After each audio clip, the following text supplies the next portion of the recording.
হয় বন্ধুসকল, আজি এটা নতুন ভিডিঅ' আপোনালোকলৈ আগবঢ়াইছোঁ। আমাৰ ঘৰত বিহু খাবলৈ আহিছিল মোৰ ভাতৃপ্ৰতিম পুতুল কোঁৱৰ। এয়া পুতুল কোঁৱৰ নমস্কাৰ। মোৰ লগত আছে আমাৰ গৃহত পদধূলা দিলে, তাৰ বাবে বহুত বহুত ধন্যবাদ। আৰু তেওঁ মই আপোনালোকক কৈ ভাল পাম, তেওঁ অসমীয়াৰ বহুখিনি থলুৱা বাদ্য তেওঁ পৰিৱেশন কৰিব জানে আৰু সৰুৰে পৰা সংগীতৰ লগত জড়িত, বাদ্যযন্ত্ৰসমূহৰ লগত জড়িত। টোকাৰী, দোতৰা, বাঁহী, ঢোল, পেঁপা, গগনা, সুতুলিকে ধৰি বহুখিনি থলুৱা বাদ্য তেওঁ পৰিৱেশন কৰে আৰু নিজেও গীত গায়, বিশেষকৈ টোকাৰী গীত, দিহা নামৰ লগত জড়িত। আজি আহিলে আমি তেওঁৰ পৰা গীত শুনিম, টোকাৰী পৰিৱেশনৰ কিছু শুনিম, এইখিনি আপোনালোকক দেখুৱাবলৈ চেষ্টা কৰিম। আমি তেওঁক স্বাগতম জনাইছোঁ। এতিয়া আমি ভাল ধৰণে বহি লওঁ আৰু তেওঁৰ পৰা শুনিবলৈ চেষ্টা কৰোঁ বহু পুৰণি কিছু গীত। টোকাৰী নামে আমাৰ মন প্ৰাণী ধৰে আৰু আপোনালোকৰ নিশ্চয় হৃদয় চুই যাব। শুনি থাকক তেওঁৰ সেই কণ্ঠ আৰু চাই থাকক মোৰ এই ভিডিঅ'।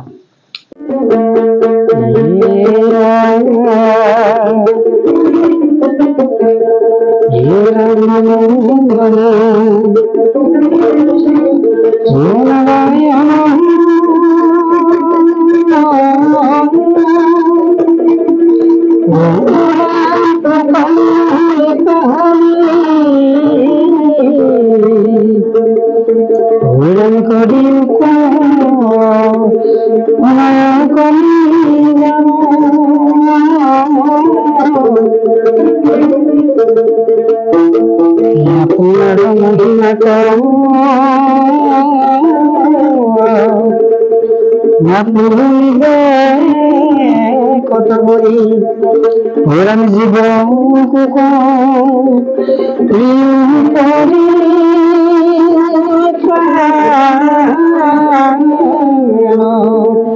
ওরাম জীবন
গলা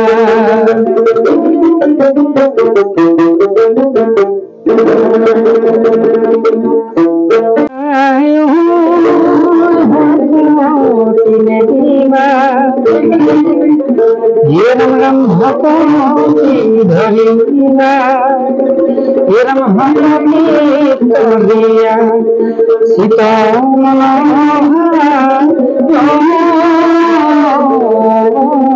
भक्ति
বন্ধুসকল ইমান সুন্দৰকৈ পৰিৱেশন কৰিছে গীত টোকাৰী গীত শুনিলে আজিৰ প্ৰজন্মই এই যি লোকসংগীত আমাৰ থলুৱা বাদ্যযন্ত্ৰৰ সৈতে চিনাকি বহু কম কিন্তু তেনে সময়ত এজন যুৱক মই কৈছোঁ পুতুল কোঁৱৰ লাকুৱাৰ চাৰিমুঠীয়াৰ সংস্কৃতিমান যুৱক মই কৈ ভাল পাম যে পুতুল কোঁৱৰে ভাতৃপ্ৰতিম পুতুলে আমাৰ অসমৰ যি থলুৱা বাদ্য বহুকেইবাৰ থলুৱা বাদ্য তেওঁ পৰিৱেশন কৰিব পাৰে আৰু ইতিমধ্যে বহু ঠাইত পৰিৱেশন কৰিছে উঠি অহা প্ৰজন্মক তাৰ প্ৰশিক্ষণ দিছে তাৰ অন্যতম বাদ্য হৈছে আমাৰ লোকসংগীতৰ টোকাৰী লগতে দোতৰা বাঁহী আৰু বিহু বাদ্য ঢোল পেঁপা গগনা হুতুলিকে ধৰি বহুকেইটা বাদ্য তেওঁ বজাব পাৰে আৰু হঠাৎ আমাৰ ঘৰৰ অতিথি হ'ল ভাতৃপ্ৰতিম পুতুল কোঁৱৰ ভাবিলোঁ তেওঁ মুখেৰে অকণমান গীত শুনো টোকাৰী গীত আৰু তেওঁ হাতৰ পৰশত প্ৰাণ পাই উঠা এই টোকাৰীৰ কিছু লহৰ আমি শুনো সেইবুলি আচলতে তেওঁক অকণমান বজাবলৈ ক'লোঁ আমোদ দিলে আচলতে কোনো দোল নহয় ক'লে খুব কম সময়ৰ ভিতৰতে বজালে অকণমান শুনাইলে মন আপ্লুত কৰিলে নিশ্চয় মোৰ বন্ধুসকলেও শুনি ভাল পালে এয়া আচলতে যুৱ প্ৰজন্ম আমাৰ যুৱক পুতুল কোঁৱৰ তেওঁৰ প্ৰতিভা যথেষ্টখিনি আছে আৰু বিকশিত কৰাত হয়তো তেওঁ ক'ৰবাত হিনদেৰি হৈছে বা তেওঁ প্ৰচাৰ বিমুখ হৈ আছে এই পুতুল কোঁৱৰ ভৱিষ্যত উজ্জ্বল হওক আৰু তেওঁ উঠি অহা প্ৰজন্মক বিহু হুঁচৰি এইসমূহ প্ৰশিক্ষণ দিছে পৰিৱেশন কৰাইছে ইতিমধ্যে আপোনালোকক কৈ ভাল পাম যে লাকুৱাৰ চাৰিমুঠীয়াৰ চুমদেউ হুঁচৰি দল নামেৰে এটি হুঁচৰি দল গঠন কৰিও এই বহাগৰ বতৰত তেওঁ চোতালে বিহু মঞ্চত হুঁচৰি পৰিৱেশন কৰিছে ইতিমধ্যে 4টা বৰ্ষ অতিক্ৰম কৰিছে এই হুঁচৰি দলটিয়ে তেওঁ যথেষ্টখিনি কষ্ট কৰিছে আমি পিছৰ পৰ্যায়ত তেওঁৰ লগত কথা পাতিম পুনৰ তেওঁ গীত শুনিম টোকাৰী গীত শুনিম, লোকগীত শুনিম, বৰগীত শুনিম, তেওঁৰ মুখত ভাওনাৰ বচন আৰু গুৰুজনাৰ সৃষ্টি যিসমূহ তেওঁ সকলোখিনি আচলতে অধ্যয়ন কৰে, যিমানখিনি পাৰিছে চেষ্টা কৰিছে আৰু আনকো দিবলৈ চেষ্টা কৰিছে। তেওঁৰ জীৱন সুন্দৰ হওক। আমি অকণমান কথা পাতিম চমুকৈ। যিটো প্ৰতিভা দেখিলোঁ, অভিভূত আচলতে বৰ্তমান সময়ত টোকাৰীখন হাতত লৈ নামঘৰে অনুষ্ঠান প্ৰতিষ্ঠানে তুমি পৰিৱেশন কৰা, দৰ্শকক লাভ কৰা, তুমি এই টোকাৰীখনৰ লগত কেতিয়া জড়িত, কেতিয়াৰ পৰা তুমি জড়িত হৈছা? আচলতে এই টোকাৰী বুলি ক'লে মই দুজনমান ব্যক্তিৰ নাম ল'বই লাগিব। স্বৰ্গীয় জীৱকান্ত ফুকন, ধৰ্মেশ্বৰ কোঁৱৰ, কবিৰাম বুলি আমাৰ দদৌ ককা আছিল, তেওঁ দেৱেন, মীনেশ্বৰ দদৌ, এওঁলোকৰ নাম ল'বই লাগিব। তেওঁলোকৰ এটি দল আছিল গোপাল গোবিন্দ নামেৰে, আৰু তেওঁলোক মোৰ বহুত বছৰ আগতে আমি সৰুতে এনেকৈ দেখা। গতিকে তেওঁলোকৰ আমি দেখি এতিয়াও সপোন লাগে আচলতে। সেইটো টোকাৰী ভাগ ইমান ধুনীয়া, তেওঁলোকৰ হাতত মানে ইমান ধুনীয়া লাগে, ইমান ধুনীয়া দেখিছিলোঁ তেতিয়া। সেই বস্তুটোৱে আচলতে মোক হৃদয় চুই গৈছিলে। তেতিয়াৰ পৰা মই সৰুৰ পৰা ক্লাছ শ্ৰেণী বুলি ক'ব লাগিব, তেতিয়া আমাৰ দিনত শ্ৰেণী, ঠিক দ্বিতীয় তৃতীয় শ্ৰেণীমানতে মই এটা নিজকে সংকল্প ৰাখিছিলোঁ যে সেই বাদ্যভাগ কেতিয়াবা নহ'লেও কেতিয়াবা মোক লগ দিব, আৰু ভগৱন্তক মই প্ৰায় নাম লৈছিলোঁ মানে। সেই অনুপাতে গৈ পেলাই তেখেতলোক পৰলোক প্ৰাপ্তি হ'ল। তাৰপিছত দেখিলোঁ তেওঁলোকৰ টোকাৰী ভাগ, যি ভাগ টোকাৰী লৈ পেলাই গোপাল গোবিন্দ নামেৰে তেওঁলোকে বহুত দলটো বহুত অসমৰ বিভিন্ন চুকে কোণে অনুষ্ঠান পৰিৱেশন কৰিছিল। সেই টোকাৰীখনকে আনি পেলাই মই 3 দিনমান ঘৰতে নিজাকৈ মানে অকণমান অনুশীলন নিজে চলালোঁ। আৰু তেওঁলোকে যি ভাগ টোকাৰী বজাইছিলে, সেই ভাগ টোকাৰী মানে প্ৰকৃততে মোৰ কাৰণে টোকাৰী বুলিয়ে ক'ব নোৱাৰিম মানে। মই যদি মোৰ ভাষাত কওঁ, সেই ভাগ মানে ব্ৰহ্মাস্ত্ৰৰ লগত মই তুলনা কৰিম মানে, ইমান চোকা। তেতিয়াই তোমাৰ মানে মন প্ৰাণ সোমাই গ'ল, আকৰ্ষিত। তাৰপিছত তেওঁলোকে ইমান ধুনীয়াকৈ তেওঁলোকে টোকাৰী নামবিলাক গায়। আমাৰতো এতিয়াও আমাৰ সমাজত প্ৰায়বিলাক বিলুপ্তি পথত এতিয়াতো, সেইটো দুখো লাগিছে বাৰু। আমি তেওঁলোকক জীয়াই ৰাখিব পৰা নাই। যিবিলাক ব্যক্তিয়ে আমাৰ সমাজত মানে গুৰুজনাৰ অমৰ সৃষ্টি ৰাজিক তেওঁলোকে সন্মান দি থৈ গ'ল, আজি আমি আমাৰ যুৱ চামেই হওক বা আমাৰ পিছৰ চামেই হওক বা আমাৰ উপচামে ধৰি ৰখাটো বৰ অকণমান জটিল হৈ পৰিছে মানে। গতিকে সেইকাৰণে মই ভাবিছোঁ মোৰ নিজাববীয়াকৈ মই তেওঁলোকক তাৰ মাজত তুমি ওলাই আহিছোঁ। মই নিজাববীয়াকৈ মোৰ ঘৰতে, মোৰ পৰিয়ালৰ ঘৰৰ ভিতৰতে আৰু অকণমান বজাই প্ৰায় এইখিনি পাইছোঁহি। নাজানো ঈশ্বৰ ভগৱন্তে ক'লে নিয়ে। ইমান টোকাৰীখন মই শুনিলোঁ, তুমি টোকাৰীৰ লগতে আৰু কি বাদ্য তুমি পৰিৱেশন? হয়, মই আমাৰ বাদ্যৰ বিশেষকৈ আমাৰ থলুৱা, আমাৰ অসমীয়া থলুৱা বাদ্য যিমান কি ভাগ আছে প্ৰায়বিলাক চুবৰ পৰা হৈছোগৈ আৰু বজাওঁ বুলিতো ক'ব নোৱাৰি বাৰু। তুমি দিহানামো গোৱা? হয়, দিহানাম অকণমান গুণগুণাও, অকণমান গোৱা হয়। তাৰ লগে লগে আমি জনাই ভাল, মই কৈছোঁৱে যে তেওঁ বিহুৰ লগতো জড়িত, কিন্তু বিহু সংস্কৃতিটো এৰি দিয়া নাই। ঢোল, পেঁপা, গগনা, সুতুলিৰ পৰা বাঁহীৰ পৰা আদি কৰি যিমানখিনি বাদ্য আছে সেইসমূহতো তেওঁ পৰিৱেশন কৰে। আৰু তুমি ঢোল কেতিয়াবা? ঢোলৰ লগতো মই ঠিক তেতিয়া যেতিয়াৰ পৰা মই খোজকাঢ়িবলৈ শিকিলোঁ, তেতিয়াৰ পৰা মই এইবিলাক বস্তু মই নিজে ভাল পোৱা হৈছোঁগৈ, হ'লোগৈ মানে। মই ঘৰত কয় মানে, এতিয়া ঘৰৰ মা দেউতাসকলে কয় তই সৰুৰ পৰা এইবিলাক ভাল পাইছিলি, আৰু মই যেতিয়া জনা হৈছোঁ তেতিয়াৰ পৰা মই বেছি ভাল পাওঁ। ঢোলৰ গুৰু আছিলে কোনোবা? মই বিশেষকৈ বিহু নামত মই নাম ল'ব লাগিব পণ্ডিত চাংমাই ছাৰ আৰু ৰূপেশ্বৰ শইকীয়া ছাৰ আছে, তেখেতলোক আছে। গতিকে ফিউজ কোঁৱৰ ছাৰ নাম ল'বই লাগিব। তেওঁলোকৰ চৰণ হেৰি আজি বিহু যোৱাৰ লগতো বা বিহুৰ লগতো জড়িত হ'বলৈ পালোঁ। মই সৰুতে খুব বিহু বুলি আছিলোঁ, এনেই কিবা কিবিখন ঘৰতে এই আমুল কুলৰ যিটো মানে আমুল তাজা কিবা টেমা এটা আছিল, সেইটোকে মই ঢোল বজাইছিলোঁ সৰুতে। সেইটোকে মোৰ মনত আছে, এতিয়া তাতে বজাওঁ। হয় বন্ধুসকল, সৰুতে এটা টেমাত আচলতে তেওঁ বজাইছিল, আৰু সেই টেমাত বজাই আজি পুতুল কোঁৱৰ এজন বিহুৱা হৈছেগৈ। তেওঁ ঢুলীয়া, ইতিমধ্যে তেওঁ খ্যাতি অৰ্জন কৰিছে। বিভিন্ন মঞ্চত বিভিন্ন ঠাইত তেওঁ পৰিৱেশন কৰিছে ঢোল বাদন, বাঁহী বাদনকে ধৰি বিহু সংস্কৃতিৰ যিমানসমূহ বাদ্য আছে এই বাদ্যসমূহ। লগতে এই টোকাৰীখন, এইখন আপুনি মই হয়তো সাহস কৰিব নোৱাৰিম, আমি পৰি প্ৰণাম আচলতে, কিন্তু তেওঁ এই ভাগ বাদ্য ধৰি ৰাখিছে। আৰু তেওঁ কৈছেই সেই সময়ৰ কোনকেইজন বিশিষ্ট ব্যক্তি শিল্পী তেওঁ সান্নিধ্য লাভ কৰিছিল, ইতিমধ্যে কৈছে। তেওঁলোকৰ আশীৰ্বাদ আছে পুতুল আৰু আগবাঢ়ি যাওক, আৰু আমি পিছৰ পৰ্যায়ত শুনিম। শেষত আমাৰ যিসকল উঠি অহা প্ৰজন্ম শিকিবলৈ আগ্ৰহী ঢোলেই হওক পেঁপাই হওক বাঁহী হওক টোকাৰীখনেই হওক সেইসকলৰ প্ৰতি কি আহ্বান জনাব বিচাৰে? হয়, মই যদি কোনোবাই শিকিবলৈ আগবাঢ়ি আহিছে মই খুব সুখী কিয়নো বিশেষকৈ আধ্যাত্মিক দিশটোত আমাৰ আজিকালি বহুতো দিহানামৰ দলে নাম পৰিৱেশন কৰি আছে, দিহানামৰ মানে জগতখনত সোমাইছেগৈ। মই ক'লে অহংকাৰ হৈছে, মই যিমানখিনি আহে এইটো আজিৰ দিনটোলৈকে আজি তাৰিখলৈকে যিমানখিনিত আছোঁ সেইখিনি মই সমস্ত দিবলৈ মই সদায় প্ৰস্তুত আছোঁ। আগবাঢ়ি আছা তুমি সমস্ত দিম, কিয়নো আজি মই এই ভাগৰ কথা কওঁ, মই দদক অনুকৰণ কৰিছিলোঁ, মই ককাক অনুকৰণ কৰিছিলোঁ, গতিকে তেখেতক মই জীয়াই ৰখাৰ সদায় প্ৰয়াস কৰোঁ আৰু তেখেতলোকক জীয়াই ৰাখিব পাৰিলেহে হয়তো এই ভাগ বাদ্য জীয়াই ৰাখিব। তোমাৰ এটা পৰিয়ালো আছে? হয়, মোৰ পৰিয়ালৰ ফালৰ পৰা সম্পূৰ্ণ তুমি? মই পৰিয়াল বুলি ক'লে মানে মোৰ গোটেই পৰিয়ালটো এইবিলাক দিশতে অকণমান মানে বৰ্তি আছোঁ মানে। এতিয়া এই অভাজনৰ এটি সন্তানো আছে, প্ৰায় 4 বছৰ 2 মাহত সি এভাগ নাটকতো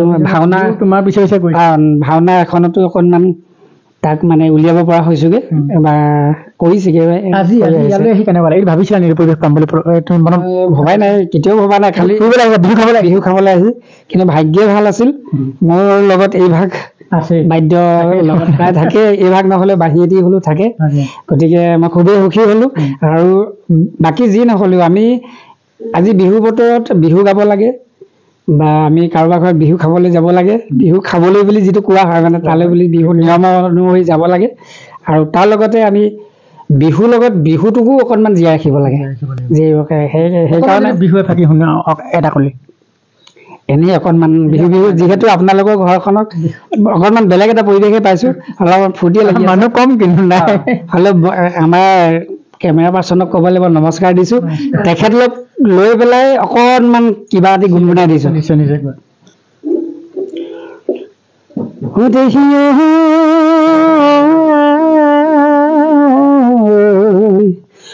তোমাৰ ইমান ধুনীয়া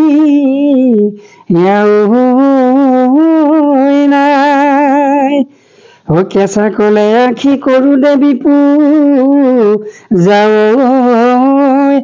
তোমাৰ মান পাবলৈ নাই। যিটো আৱেগ ভৰা তেওঁ মানে ইয়াত ইমান ধুনীয়াকে তেওঁ ভিডিঅ'টো কৰি আছে, তেখেতক লৈ পেলাই অকণমান কৈ দিলোঁ, বেয়া চেয়া নাপাব বৌ। বহুত বহুত ধন্যবাদ জনাইছোঁ। শেষত তোমাৰ পৰা এটি পুনৰ দিহানাম বা টোকাৰী গীত অকণমান শুনিম।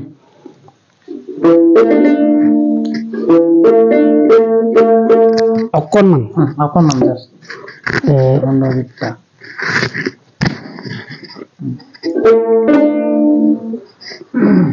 প্ৰয়াত জীৱকান্ত ফুকনৰ সেই নামবিলাককে ধৰি ৰাখিবলৈ চেষ্টা অকণ কৰিছোঁ।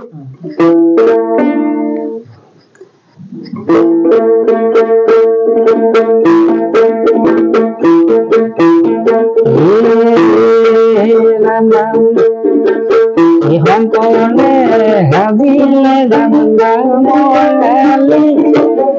মাধৱে হাবিলে ৰামদাৰি হেমদাৰি ভৱে বৈকুণ্ঠে যাব ইচ্ছা কৰে, শংকৰে হাবিলে ৰামদাৰি মাধৱে হাবিলে ৰামদাৰি হেমদাৰি ভৱে বৈকুণ্ঠে যাব ইচ্ছা কৰে।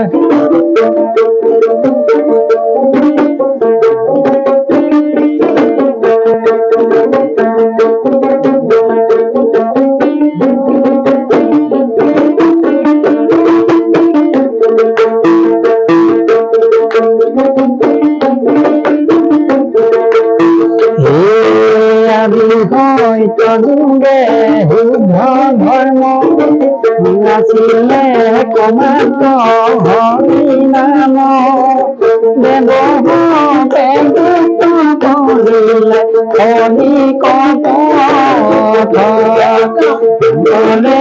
হাবিলে ৰাম নাম গালি মাধৱে হাবিলে ৰাম নাম গালি হেমদাৰি ভৱে বৈকুণ্ঠে বৈকুণ্ঠে যাবলৈ ইচ্ছা কৰে বৈকুণ্ঠে যাবলৈ ইচ্ছা কৰে বৈকুণ্ঠে যাবলৈ ইচ্ছা কৰে কি বুলি কম আচলতে বন্ধুসকল শুনিলে শুনি থাকিবলৈ মন যায় মন প্ৰাণ টানি ধৰে টোকাৰী এয়া আৰু কি ক'ম আপোনালোকে নিশ্চয় শুনিলে খুব কম সময়তে মই কৈছোৱে যে সংস্কৃতিমান যুৱক ভাতৃপ্ৰতিম পুতুল আমাৰ ঘৰলৈ বিহু খাবলৈ আহিছিল বিহু বুলি এপাক তেওঁ আহিছিল আমাৰ নিমন্ত্ৰণ পাই বিহু খোৱা হ'ল আৰু হাতত তেওঁ টোকাৰীখন প্ৰায় থাকে এই টোকাৰীখন হাতত লৈছে ভাবিলোঁ অকণমান গীত এটি তেওঁৰ মুখেৰে শুনো সেই বুলি আচলতে ভিডিঅ'টো আপোনালোকলৈ আগবঢ়ালোঁ আমি অকলে কিয় শুনিম আপোনালোকক অকণমান শুনাবলৈ চেষ্টা কৰিলোঁ পুতুলৰ কথা কৈ শেষ কৰিব নোৱাৰি বন্ধুসকল কৈছোঁ যে খুব কম দিনৰ ভিতৰতে তেখেতক লগ পাম তেখেতৰ গীত শুনিম তেখেতৰ এটা টোকাৰী গীতৰ দল আছে সেই দলটো আমি গীত আপোনালোকক শুনাম নিশ্চয় আৰু চুমদেউ হুঁচৰি দল সেই কথাটো কৈছোঁ তেওঁৱে গঠন কৰা সুন্দৰভাৱে আগবঢ়াই নিছে আজি 4টা বৰ্ষ অতিক্ৰম কৰিছে বিভিন্ন মঞ্চত বিহুপ্ৰেমী ৰাইজৰ সমাদৰ লাভ কৰিবলৈ সক্ষম হৈছে পুতুল আগবাঢ়ি যাওক আৰু তেওঁ কোৱা ধৰণে যিসকল উঠি অহা প্ৰজন্ম এইবিলাক বাদ্য পৰিৱেশন কৰিবলৈ আগ্ৰহী শিকিবলৈ আগ্ৰহী সেইসকলক তেওঁ বিনা মূলীয়াকৈ প্ৰশিক্ষণ দিয়াৰ ব্যৱস্থা কৰিব তেওঁ ইতিমধ্যে কৈছে আপোনালোক আহক আপোনালোকৰ সন্তান আছে যদি এইসমূহ বাদ্য জীয়াই ৰাখিবলৈ আপোনালোকক হাতত তুলি দিয়ক টোকাৰীখন সন্তানক দুতৰাখন বাঁহীটো পেঁপাটো ঢোল এইসমূহ বাদ্য আমি পুনৰ পুতুলৰ দীৰ্ঘায়ু কামনা কৰিছোঁ তেওঁ সুস্বাস্থ্য থাকক ভগৱানে কণ্ঠত আৰু লগ্ন দিয়ক শক্তি দিয়ক আৰু পৰিয়ালটো সুস্থ থাকক এই আশা কৰি আপোনালোকে এই যি টোকাৰী গীত বা তেওঁৰ মুখৰ যি কথা কেনেকুৱা পালে যদি ভাল পালে মোৰ এই চেনেলটো ছাবস্ক্ৰাইব কৰিবলৈ নাপাহৰিব আৰু কমেণ্ট কৰিবলৈ নাপাহৰিব পুনৰ এটা নতুন ভিডিঅ' আপোনালোকলৈ লৈ আহিম এতিয়ালৈ বিদায়